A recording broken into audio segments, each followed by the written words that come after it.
Thomas Alva Edison ആയിരക്കണക്കിന് തവണ ആവർത്തിച്ച് പരീക്ഷിച്ചതിന് ശേഷമാണ് കുറ്റമറ്റ ഒരു ബൾബ് തയ്യാറാക്കുന്നത്.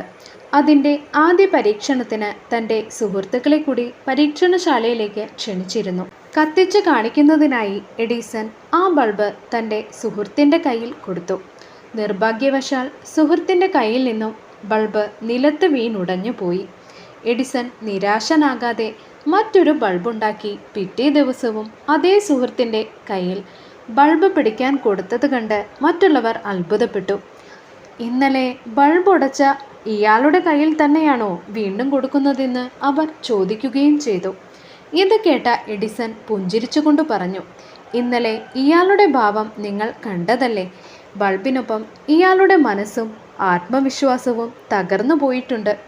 എനിക്ക് ഈ ബൾബ് വീണ്ടും നിർമ്മിക്കാൻ 24 മണിക്കൂർ മതി. എന്നാൽ ഞാനിത് ഇയാൾക്ക് വീണ്ടും നൽകിയില്ലെങ്കിൽ ഇയാളുടെ മനസ്സിലെ ആത്മവിശ്വാസം വീണ്ടെടുക്കാൻ 24 വർഷങ്ങൾ പോലും മതിയാകില്ല.